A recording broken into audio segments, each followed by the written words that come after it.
The mission for all small school prospects in the Senior Bowl is to prove you belong. Carson Vinson accomplished this mission and saw his stock shoot through the roof after a strong week of practice. Oh, yeah, it's locked on HBCU. Play my music.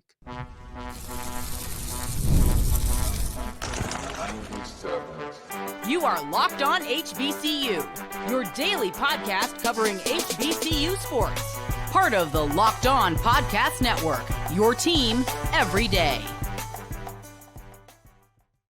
What's going on, family? Welcome back to another episode of the Locked On HBCU podcast, your number one daily one-stop shop for everything HBCU athletics, Monday through Friday, part of the Locked On Podcast Network, your team every day. And I, of course, am Darian Gray, a.k.a. the Mouth of the South, Texas Southern alum and former TSU Herald Sports editor and current contributing writer at USA Today Saints Wire.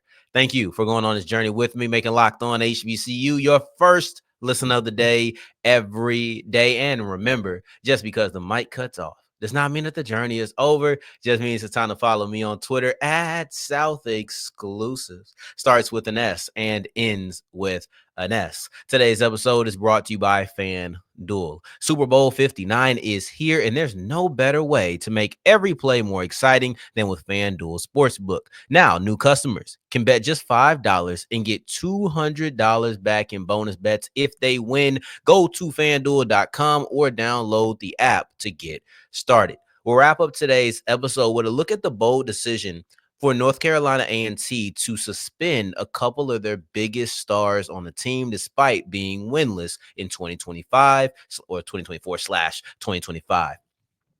In segment 2, we'll take a look at what I think is really interesting, and that's the biggest games, or some of the most impactful games, I should say, on the men's and women's basketball side, one on the MEAC and then one on the SWAC. But this whole thing kicks off with one of the stories that I'm very proud to bring to you. I'm not usually this happy to bring a story unless it's related to my alma mater, but this is an exception. I'm extremely excited to tell you that Carson Vinson has seen his stock surge after a strong Senior Bowl performance. You know, I'm going to use a couple of draft analysts to really paint the picture of where he is, because I think sometimes we don't fight the battle of how good a player is. We fight the battle of who's going to recognize it. That's really the HBCU world. You want to feel like this player is this, that, and the third. But at the end of the day, being a small school prospect, it's about getting noticed. And I think Carson Vinson accomplished that. That's the mission of every small school prospect, every FCS, every D2 guy that is invited to the Senior Bowl. Your mission is to show that you belong.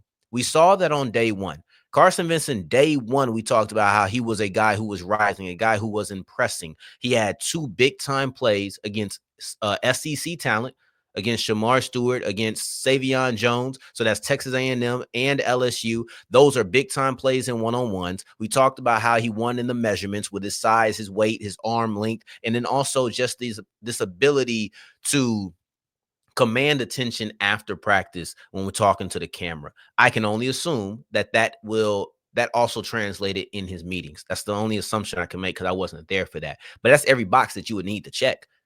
Measurements, performance, interviews. I can tell you about 2, and I can project about the other missing category. But here's the thing. Carson Vinson being impressive on day one was not enough. It'll get you on a radar, but people go off of radars just as easily as they come onto radars. So I wanted to see, can you string together multiple days of practice to show that you shouldn't just be on a radar, but you should be on the front of somebody's mind? And I would say Carson Vinson did that. We discussed Vinson's performance after day one. I want to go to one of our peers here on the network, Kyle Krabbs, who hosts Locked On Dolphins, while also being one of our biggest scouting aficionados on the show, or excuse me, on the network as well. He had great things to say about Carson Vinson, and this happened on day 3. He did a Dolphin episode, Locked On Dolphins episode, in which he talked about his Senior Bowl day 3 analysis. That's important, because now you've strung together multiple days, and he's not talking about what he did on day 3. He's talking about what he's did in totality, which means 1, 2, and 3. Remember, this is what Carson Vinson needed. Every small school prospect is going there to show I belong here. Carson Vinson has done that. We're going to use Kyle Krabbs' words, And then we're also going to use Emory Hunt's words because he wrote a piece. And I thought it was a really interesting nugget about why he thinks that Vinson was able to translate to the Senior Bowl so easily. But these are some of the things that Kyle Krabbs said about him. And this is the biggest thing. Kyle Krabbs says that I almost said Jacory, his teammate. But Kyle Krabbs says that Carson Vinson is playing himself into a top 100 stratosphere. Now, what does that mean? A top 100 stratosphere. If you play yourself into a top 100 stratosphere, I'm going to say that that's typically a lock to be drafted. I know this is just one person. It just takes one GM, but this is just one draft analyst. So I don't want to call the man a lock off of one. But at the same time, this is somebody who, listen, I was able to talk to Krabbs at the Shrine Bowl. We was able to have conversations. This guy knows what he's talking about. It's just about how many other people share this opinion as well. A fringe top 100 puts you around late third round, early fourth, which is where Krabbs said that he would draft him. Makes sense. You just do the numbers game, right? Let's say that there's still a little bit of a dip for being a FCS player, for being a small school guy. You're looking at a fourth, fifth round player, maybe early sixth. That's huge for Carson Vinson. Am I a little bit pessimistic when it comes to some of the HBCU players? Oh, yeah, of course, man. When it comes to getting drafted, of course. So to me, your stock is 6th, 7th round undrafted because that's what I've seen so frequently. After we had that great year that was filled with Jacoby Durant, that was filled with Joshua Williams, Ja'Tyre Carter. Like once we got past all of that, I just seen 6th, 7th undrafted. That's what I'm looking at. And I would imagine that he was in that 6 to 7. People are going to like his size and everything. For Krabbs to say he's a fringe top 100, let's just say top 130. Let's just say top 130.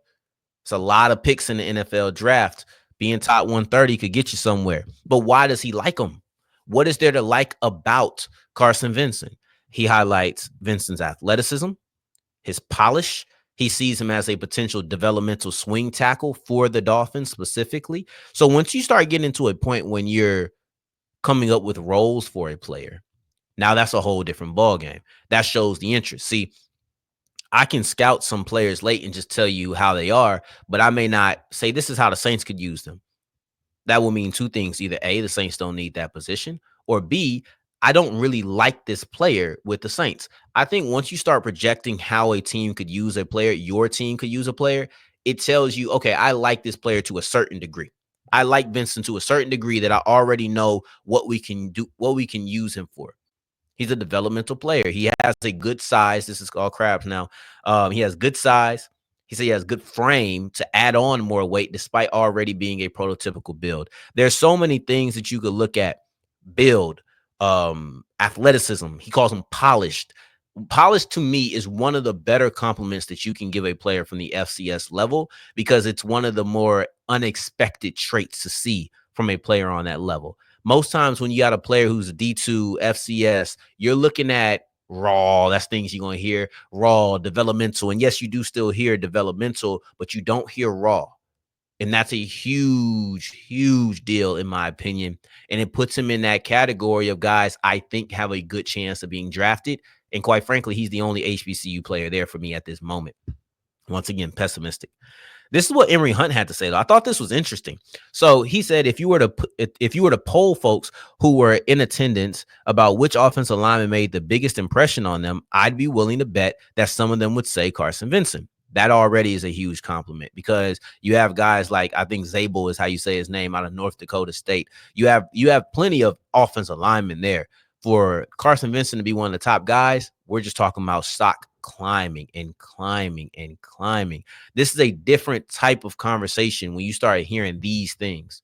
Top fringe, top 100 pick or prospect, I should say, because all that depends on need.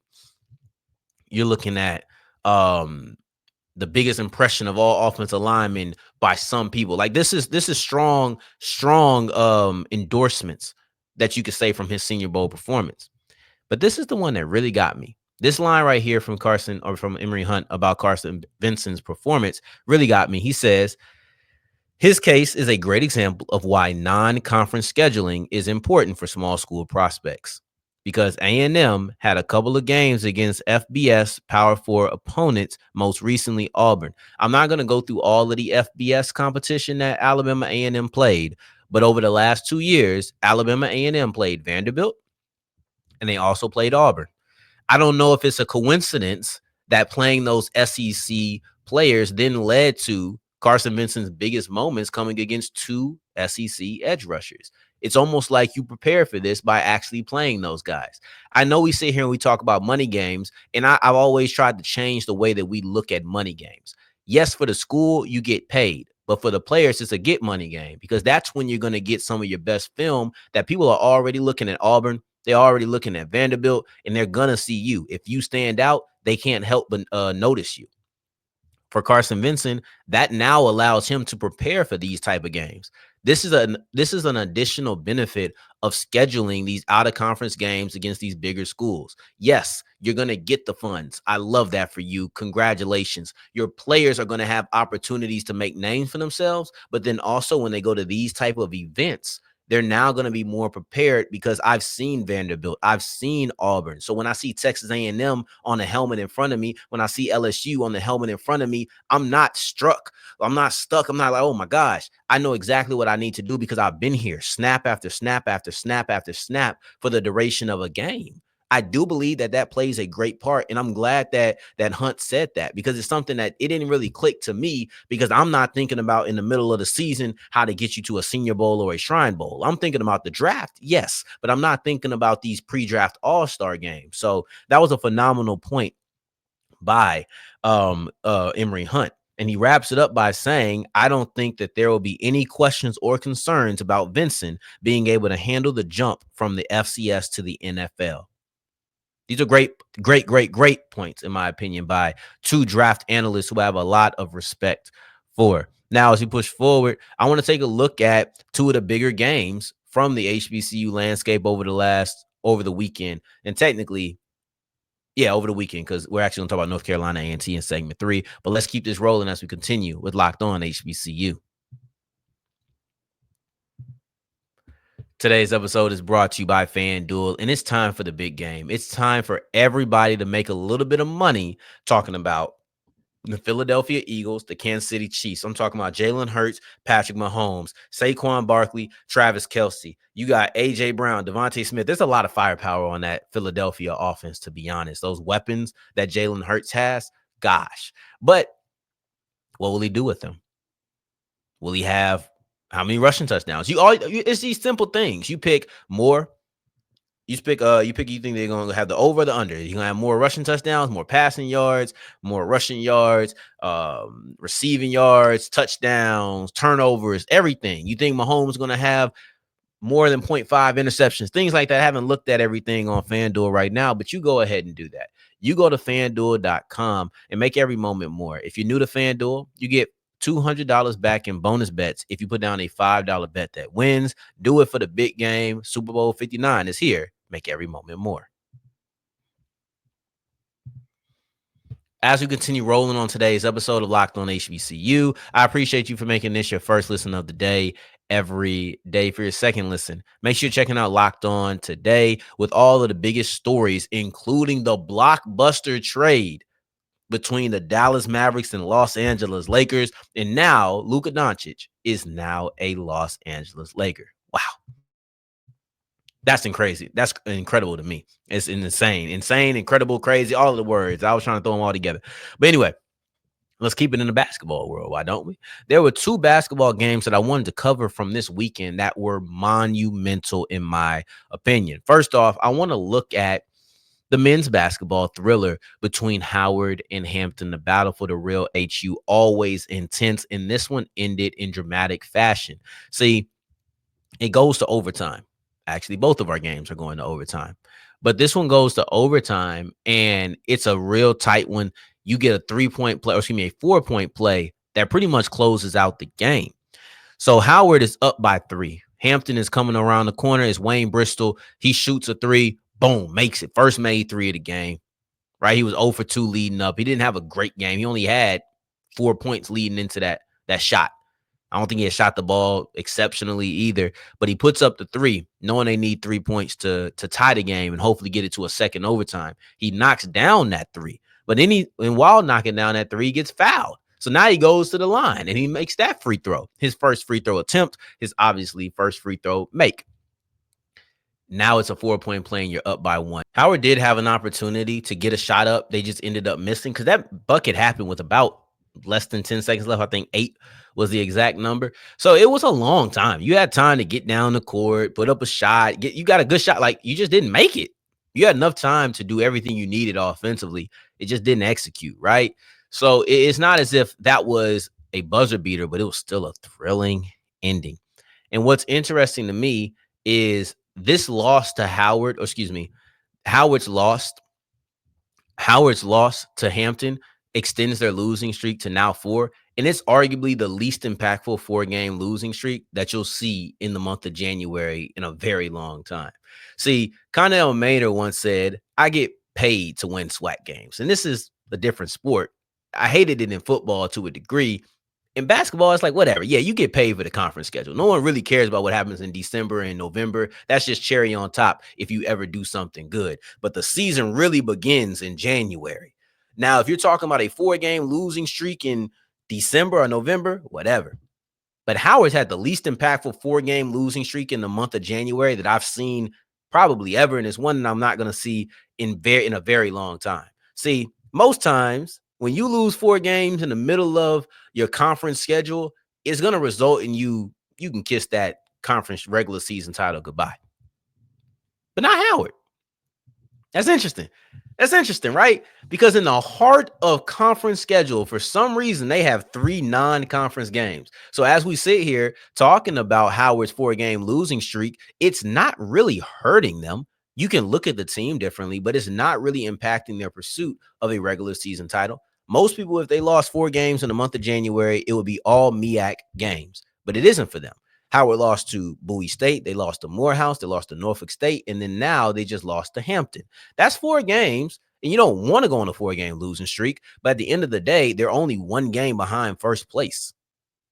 This is a very low impact losing streak. And I know that feels odd to say because it's some sort of silver lining. But the truth of the matter is, you losing to Norfolk State is the only game that actually hurts you. Most people don't have that. So that was just kind of strange to me, or just interesting to me, I should say. But anyway, then you have Alcorn women's basketball who upset Southern. And this was an interesting one because Southern was sitting here as, yeah, we done beat everybody but Texas Southern. And this isn't my way to brag, but follow me. Southern was sitting here right now. The Southern Jaguars were sitting here as a team that had only lost to TSU, the biggest surprise of HBCU basketball. But they also kind of choked that game away. They had a huge lead, and TSU rattled off a near 30-point fourth quarter. It was a great closing job. But at the same time, if you're on the Baton Rouge side of things, you probably call it a terrible choking job. I'm just got a flag behind me that would call it a great closing job. But the truth of the matter is, you feel like you should have won that game. You probably feel like if y'all play 5 more times, I'm beating you in that same situation 5 more times. So when you're just 1 game behind a TSU team that you feel like you should have beat, you had right in your grasp, I don't know if you really feel any kind of way about being second place. You probably kick yourself a little bit, but that's it. But now when you lose this game, you have an impact to the standings. Now you've lost 2. TSU still hasn't lost 1. So the thing about basketball, and it kind of makes me nervous to a degree, is that you have the tournament every year, and the tournament is the only deciding factor. So I can feel great about TSU and their regular season success, but when it comes to the end of the year, the only thing that's going to matter is that tournament, and the tournament is sudden death. You lose once, it's over for you. So it's always a little bit fearful, especially when the women's basketball gets going, because we didn't have that many expectations. But that's the thing about expectations rising in the middle of the season. I don't want to hear about how I felt back in the day. This is how I feel now. This is how I feel right now. And quite frankly, I don't feel like we should be one and done. I don't feel like we should be happy to make this tournament. So it's a different feel. But anyway, to Southern, the point is, if you're looking for the regular season title, for what it's worth, and I do think that it is worth something, to be very clear. I do think it is worth something. Heck, you could get a WNIT invite because of it, even though I think the rules changed. So I got to see if that's still true. But for Southern, you're now tied up with Jackson State, with Alabama A&M, and you face A&M on Saturday. That'll complete the quartet. Everybody will have played everybody in that top four. And Southern right now is 1-1. They lost to TSU, but they beat Jackson State. Alabama A&M is 0-2.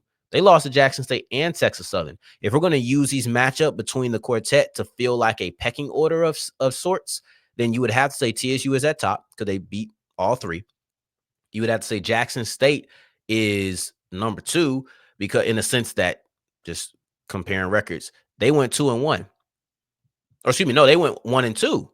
They went 1-2. So they would have to be kind of 2-3, while Southern would be number 2 for real. Excuse me. Southern would be 2 because they're 1-1, but they would have to knock off Alabama A&M. If they don't knock off Alabama A&M, it's going to be 3 teams sitting here at 1-2 amongst that quartet. Remember, I'm phrasing it there. But anyway, this game was crazy between Alcorn. It wasn't as thrilling as the Southern game or as the Howard game, but they were very close. If you look at the end of the first, second, third, fourth, and overtime, the largest lead was the final score of Alcorn winning by 4. So that's extremely tight at every period of regulation and every period or in the overtime period afterwards. To me, the difference, one thing that stood out to me was Alcorn's ability to make free throws. In this upset, you're feeling like, oh, I'm 4-5 in conference play now. I was 3-5 at the time. I'm kind of punching up to a degree. You got to take your easy ones and you got to roll with them. You got to take those easy ones. And you knock down all 13 of your free throws in the fourth quarter and overtime. That was a big deal for me. Meanwhile, Southern, on the other hand, they ended up going where did I write this at? They ended up going 8 of 14.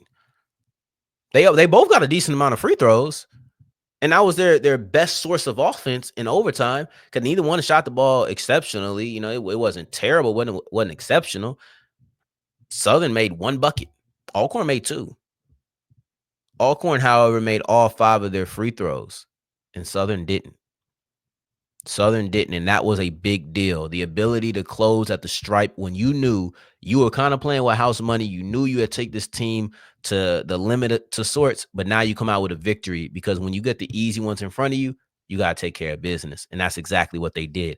Now, as before, we're going to briefly wrap up why I think that North Carolina A&T's decision to suspend their top players was really bold. And I kind of got to commend Monte Ross on that. And I know many people probably won't understand, but they will once I explain.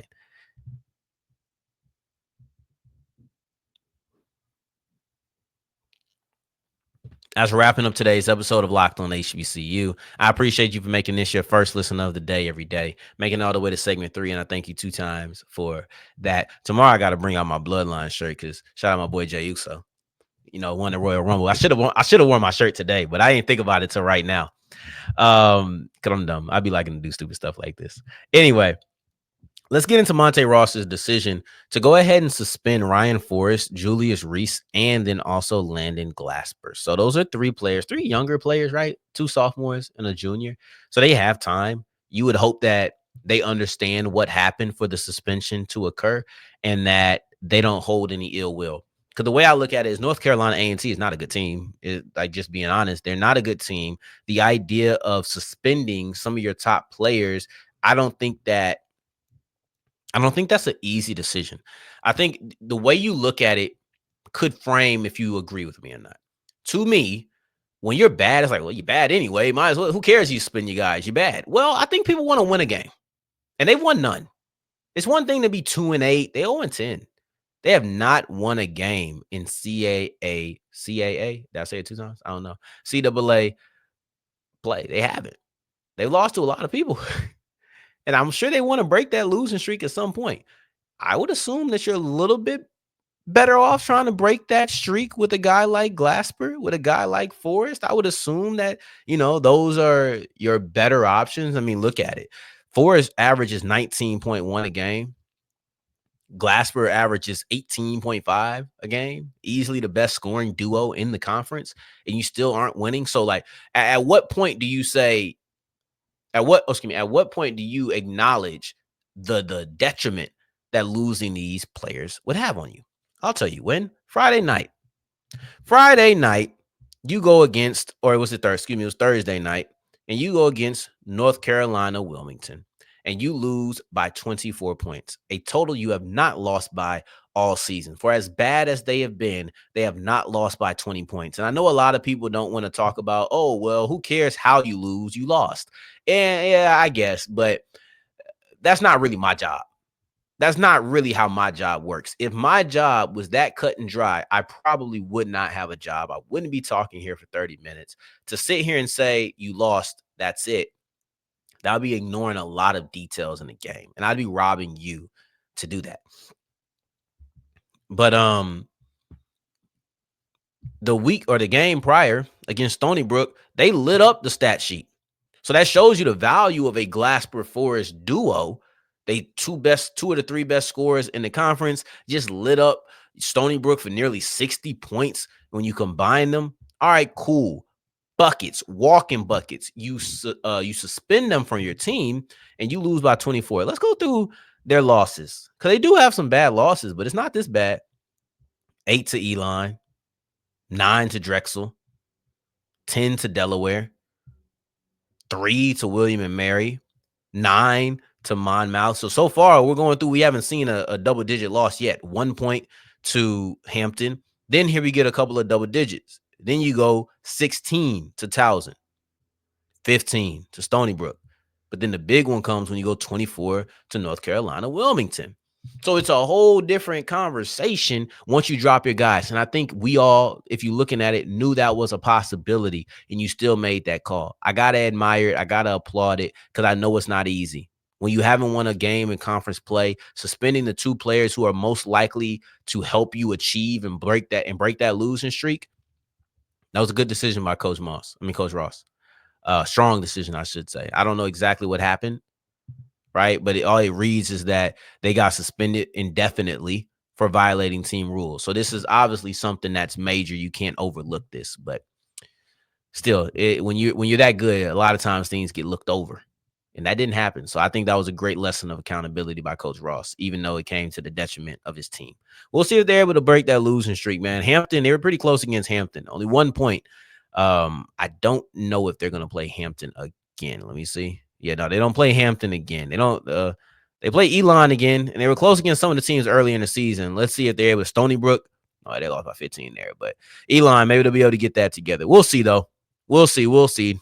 North Carolina A&T's next game is February 6th. That's this Thursday. So tomorrow, we'll probably take a look at another season and review them in between North Carolina Central and then also Tennessee State. I haven't quite made that decision yet, so I don't know what we're going to do, but we will get it together. In the meantime, in between time, until the next time that we hear each other, family, take care, stay blessed.